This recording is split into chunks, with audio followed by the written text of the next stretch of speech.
Hello दोस्तों, आज हम करने वाले हैं पॉलिनोमियल की लास्ट एक्सरसाइज जो कि एंड एक्सरसाइज है इस पॉलिनोमियल चैप्टर की। और उसका फर्स्ट क्वेश्चन है right the polynomial of the degree 3 in the variable x in which the coefficient of x square term is -7। मतलब एक ऐसा पॉलिनोमियल लिखना है जिसकी x की डिग्री कितनी होनी चाहिए, मैक्सिमम 3 होनी चाहिए, और जो x स्क्वायर का कोफिशिएंट है वो -7 होना चाहिए। तो सबसे पहले यहाँ पर मैंने सॉल्यूशन लिख लिया। इसको सॉल्व करने के लिए यहाँ पर सबसे पहले लिख लेते हैं, यहाँ पर क्या लिखेंगे, वेरिएबल कौन कौन से लेना है हम लोगों को। वेरिएबल x³ वाला लेना है जो कि जिसकी डिग्री कितनी होगी, विथ डिग्री 3। सेकंड चीज़ ये होगी अपनी फर्स्ट चीज़। सेकंड चीज़ क्या होगी,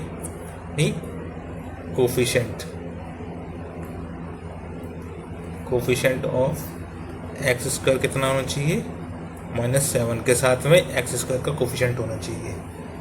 तो अब इसको जो पॉलिनोमियल बनेगा वो कैसे बनेगा उसको लिख लेते हैं। तो पॉलिनोमियल लिखने के लिए देन यहाँ क्या लिखेंगे, पॉलिनोमियल को कैसे डिनोट करते हैं, px से।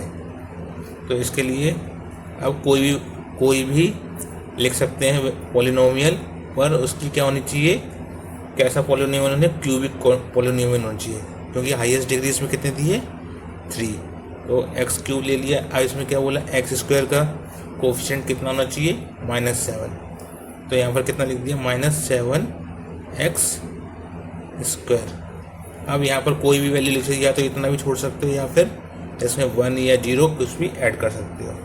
तो इस तरीके से हम लोग ने इसको एक पॉलिनोमियल लिख लिया और इसका आंसर यही आएगा, क्योंकि इसमें पूछा था केवल एक कौन सा, ये क्यूबिक पॉलिनोमियल है, इसको x³, इसकी हाईएस्ट डिग्री कितनी होनी चाहिए थी, x³ होनी चाहिए थी। और क्या बोला था, कोफिशिएंट कितना चाहिए था, x स्क्वायर का -7, और साथ में कुछ भी जोड़ सकते। तो ये इसका हो गया फर्स्ट क्वेश्चन।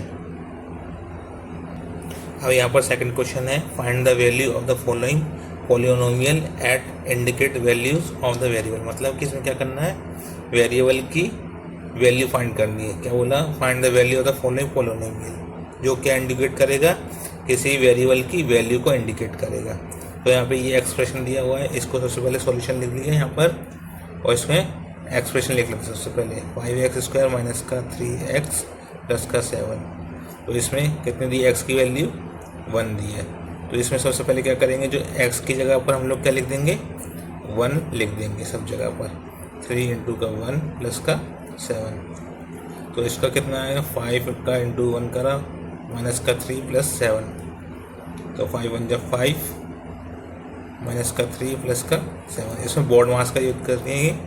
तो 7 और 5 कितना हो गया, 12 हो गया। 12 - 3 9 आंसर आ गया।